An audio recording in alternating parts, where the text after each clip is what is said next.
Hi guys, welcome back to Shabest online tutorial. In today's tutorial, we're going to look at the convergence and divergence of geometric series. If you are new here, consider subscribing to my channel and also follow me on Facebook, TikTok, Instagram at Shabest online tutorial. So our topic of today is what? Convergence and divergence of geometric series.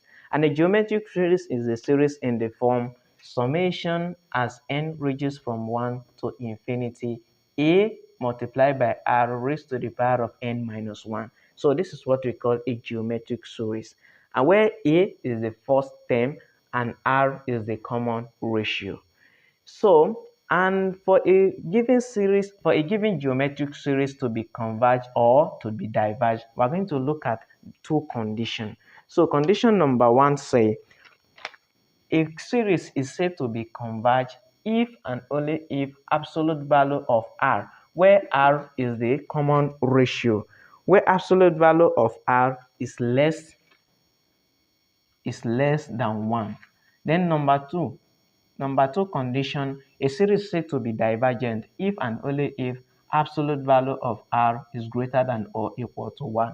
So in this first condition, is the series is what? It converge. So, and the second condition is diverge. So, if R, which is the common ratio, is less than 1, the series is said to be a convergent series. And also, if absolute value of the ratio, which is R here, is greater than or equal to 1, the series is also said to be a divergent series. Now, let us look at some example. So, suppose we have a series, number 1, summation as what? As n ranges from 1 to infinity, 1 over 2 all to the power of n. So we're going to look whether this series converge or diverge. So the first thing, we're going to look at the sequence. But this series can also be written as what? Summation as n ranges from 1 to infinity. This 1 over 2 to power n can also be written as what? 1 to power n over what? Over 2 to power n. So this is the same as this. So now the next thing we're going to do, n is ranges from 1 to infinity. At n is equal to 1, if you plug in 1 here, this is summation. If you plug in 1 here, we're going to have 1 over 2 to power 1 is going to give us the same 1. Then plus, at n is equal to 2. If you plug in 2 here, 1 to power 2 is the same as 1. Then over what? Over 2 to power 2, which is the same as 4. N is equal to 3. If you plug in 3 here, 1 raised to the power of 3 is the same as what? 1, then over. If you plug in 2 to power 3 is equal to the same as 8. Then plus, plug in 4 here at n is equal to 4 is going to give us 1, then over 2 to power 4 is the same as 16. So it continue is equal to what? A2 divided by what? A1. Where all this series represent is A1, A2, A3, A4 down to A sub infinity. So this A2 divided by A1 it implies that this is A2, you divide it by A1, we are going to get the first ratio. To get the second ratio, A3 divided by A2, then A4 divided by A3, down to what? A100 divided by A99, then up to infinity. So, and if you divide A2 by A1, which is the same as what? 1 over 4 divided by 1 over 2, which is going to give us 1 over 2. So 1 over 8 divided by 1 over 4 is going to still give us 1 over 2. Then if you divide 1 over 16 by 1 over 8, it's still going to give us 1 over 2. Therefore, the common ratio is 1 over 2. And if you take the absolute value of 1 over 2 is the same as 1 over 2. And this 1 over 2 is less than 1. Therefore, this series is said to be a convergent. It converges by geometric series test. It converges. It's a convergent series. Now let us look at another example, number 2. Suppose we have a second series when we have a summation as n ranges from 1 to infinity, 1 over what? Over 3 raised to the power of minus n plus 1. So we're going to show whether this series converge or diverge.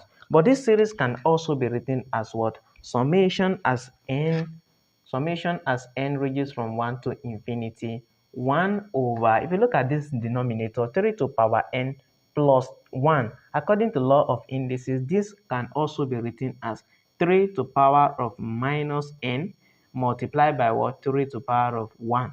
Because if, according to the law of indices, since the base are the same, we write one of the base, then we add the power. So this is equivalent to this. Now, the next thing we are going to do, 3 to power 1 is the same as 3 and it's constant. So we are going to take this 3 out.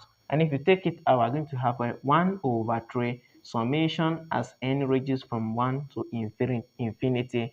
So we are left with what? 1 over 3, 1 over 3 to power of minus n.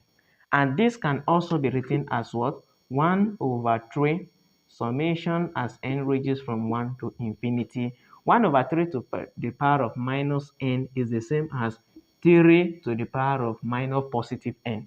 When this 3 to the power of minus n goes up, it's going to turn to minus n. It's going to turn to positive n. This negative is going to change to positive. So this series is the same as this series. Now we're going to get the sequence. So the new series is what? 1 over 3 summation as n ranges from 1 to infinity, 3 to power n. So the series is going to be, as n is equal to 1, if you substitute 1 here, 3 raised to the power of 1 is the same as 3. Then 1 over 3 multiplied by 3 is going to give us 1, because 1 multiplied by 3 is 3. Then 3 divided by 3 is going to give us what? It's going to give us 1. Then plus, at n is equal to 2, if you substitute 2 here, 3 multiplied by 3 is going to give us 9. Then 9 divided by 3 is going to give us what? 3. Then plus what? So at n is equal to 3. If you substitute 3 here, 3 to power 3 is going to give us 27. Then 27 divided by 3 is going to give us 9. Then plus, at n is equal to 4. If you substitute 4 here, 3 to power 4 is the same as 81. Then 81 multiplied by 1 is still 81. Then 81 divided by 3 is going to give us what? 27. Then plus up to infinity. Now, the next thing we're going to get is to get the ratio. This first one is A1. A is the first one. This is A sub 2, A sub 3, A sub 4, down to A sub infinity. And to get the common ratio, which is denoted as small letter r, which is equal to A sub 2 divided by A sub 1. And if you look at this series, A sub 2 is the same as 3. 3 divided by 1, which is going to give us what? Is going to give us 3. So now let us see the second ratio, which is A3 divided by A2. If you divide 9 by 3, it's going to give us 3. If you divide 27 by 9, it's going to give us 3. If it continues like that, it's going to give us 3, 3. Therefore, the common ratio is going to be 3. And we say the absolute value of R, which is the absolute value of 3, is the same as 3. And 3 is greater than or equal to.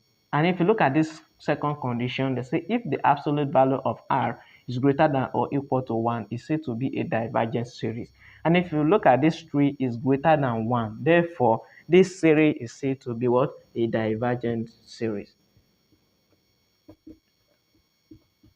It's a divergent series. So this is how to check that a geometric series is neither convergence or a divergent series. Thanks for watching, and please don't forget to subscribe to my YouTube channel.